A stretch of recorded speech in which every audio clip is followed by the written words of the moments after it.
Welcome to Music Mondays. I'm Tim Thompson, and I'm with Vanessa Cease.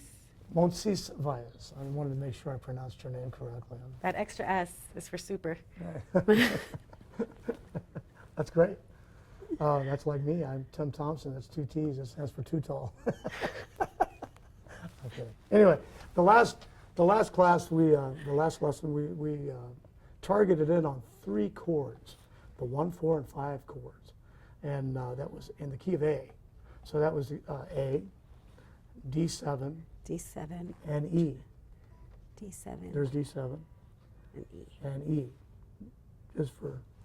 just to get you up to par with what we have done so far. And we were playing. Vanessa was playing it in whole notes, doing quite a good job actually.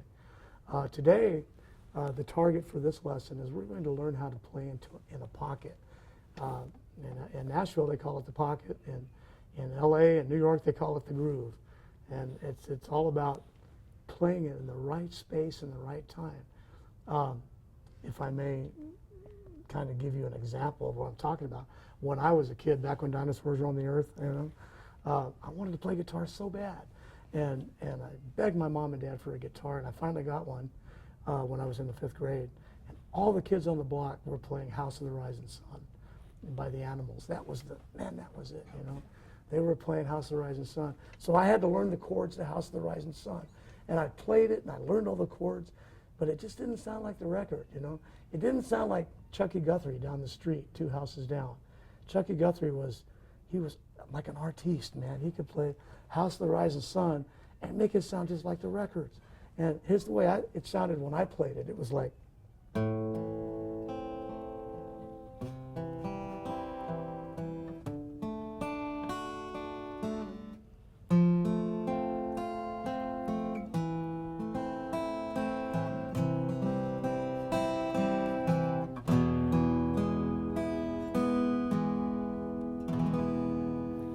Thought, well, that's good, but Chucky, I played for him. I said, Chuck, what do you think? Let me show you. I know the chords. And he'd look at it, but he said, yeah, but Tim, it's supposed to sound like this.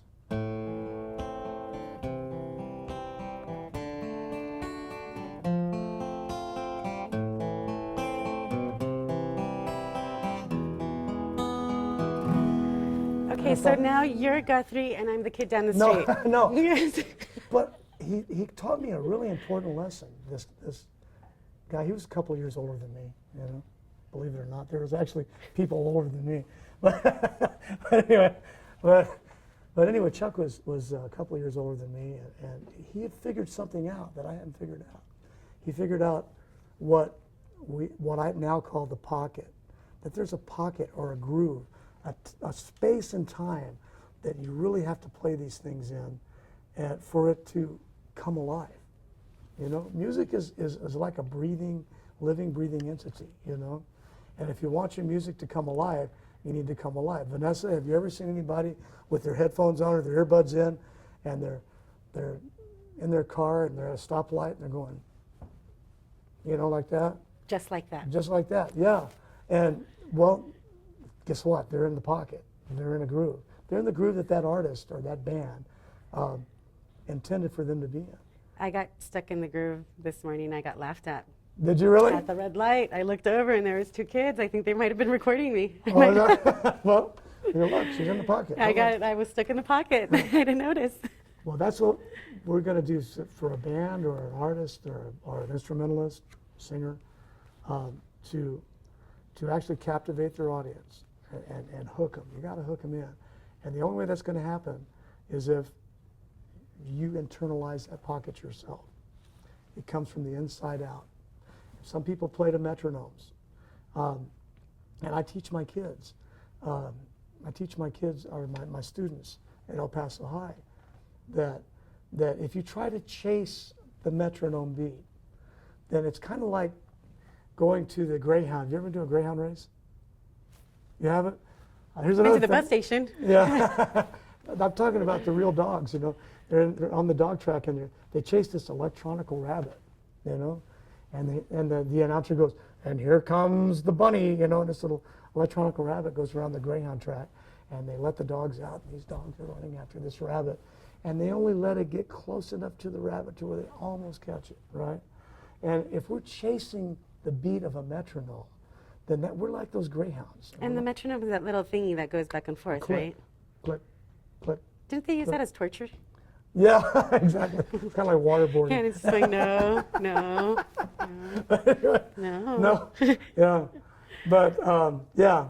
So the whole idea is we want to be able to play to that click, but the only way we're really going to get in the pocket is if we internalize it from the inside out and not chase it. Okay.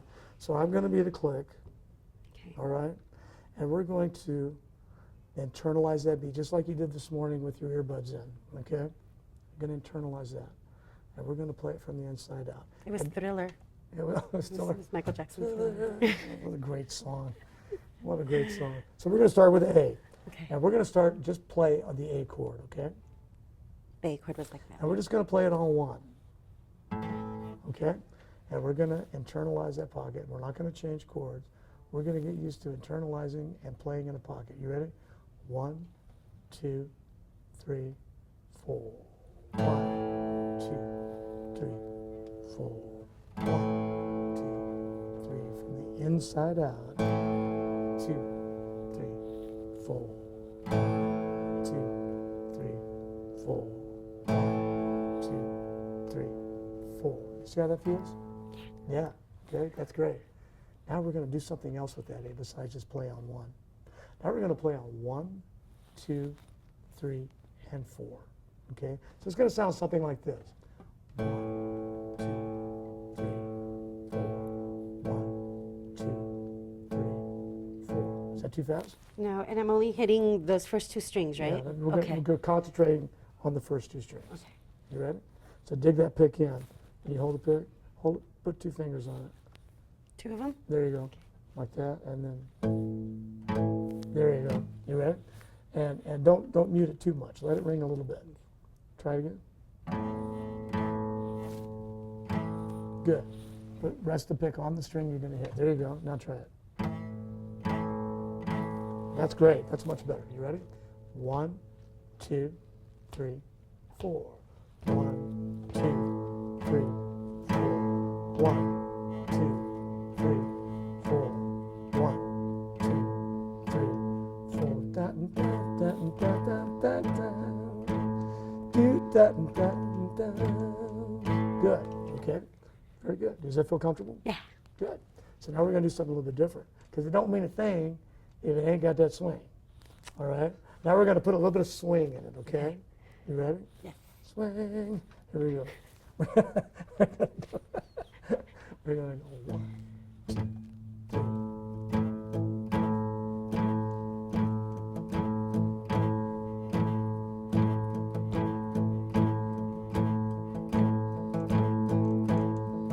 Okay, Kat, now can you come up on the pick? Yeah, so. Yeah. So now.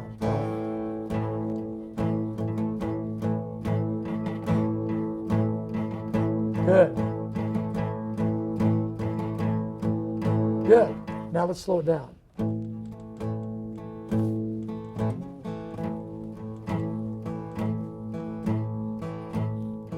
Good.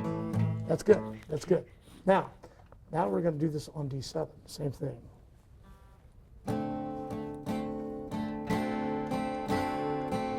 Go up. Just when it feels comfortable, go up. Okay. So we were working on the pocket. The pocket. The pocket, or the groove, some people call it.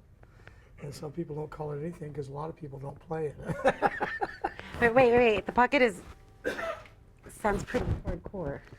Well, So I'm going to put my hair back for the oh, pocket. you know what? I think I'll put mine back too. But I didn't bring an extra one. Oh, you didn't? Okay, well, I'll just leave mine down then. So, anyway, All right, let's do this. You This know- pocket business. while you're doing that, since you've already done it, I will say that guitar players it's really difficult for us, the pocket thing, because in the schools especially, and as we grow musically, guitar players are really, when you think about it, the only ones who don't have a conductor in front of them. You know, the orchestra has a conductor, choir has a conductor, band, but guitar players, you know, we just kind of do our own thing. And so it's really easy for us to not be conscious of playing in the pocket or making that a major deal. And therefore it's something that we have to work on constantly. And it's not, playing in the groove is not something that you get to and then you stop. You know, Once you're there, you just... It's a skill that you have to constantly maintain. So, something to think about. Skill to maintain. Yeah, it's something we never really arrive at. We get better at it, but we always have to work on it. Kind of like watering the plant. Watering plant, brushing your teeth, you know, combing your hair, whatever. You know. So let's start working on the groove. The groove. Are you ready? Yeah. I like the way it sounds, man. The groove. I like it. Let's groove. Feeling groovy. Here we go. So let's start with A. A. It's the one finger. I said let's start with A. A. Let's start with A. I remember this one. Okay. Are you ready? One. Out. So.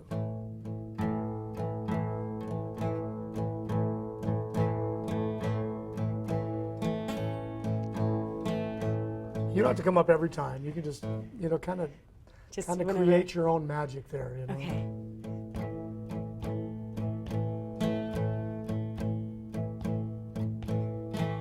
Oh, that's so good. I'm feeling it. I'm feeling it.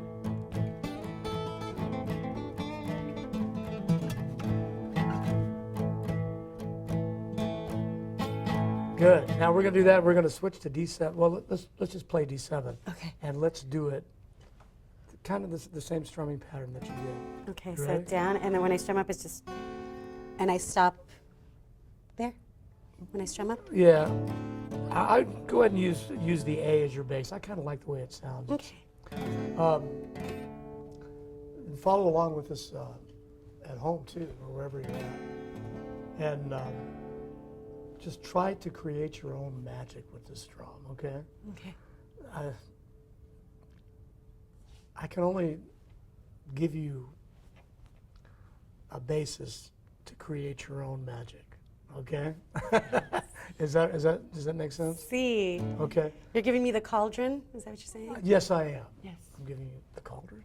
That's I like that. Okay, you ready? Okay. 1, 2, 3, 4.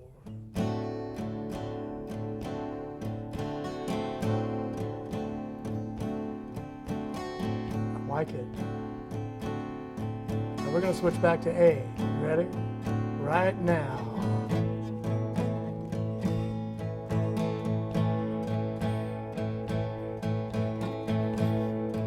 Now we're going to go back to D7.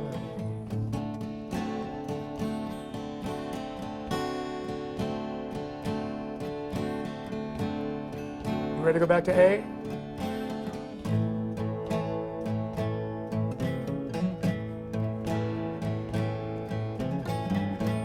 Now we're going to go to E. You ready?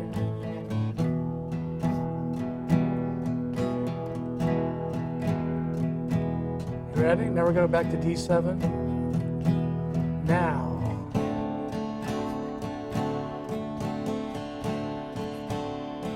To A.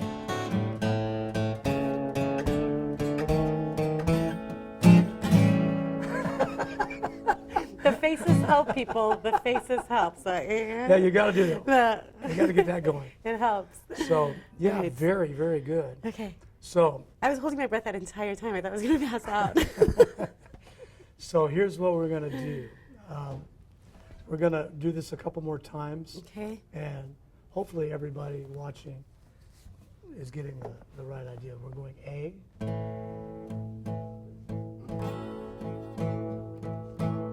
And then I'm going to switch to D7. 2, 3, 4. To E7, to E, I'm sorry. Then we're going to go back to D7. Now.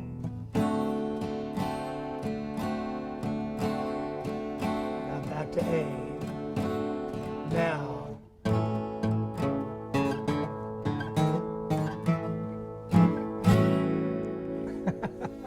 All right. So Yay. that's how we're going to end this segment, and hope you enjoyed this. Hope you got something out of this. 1, 4, and 5 chords.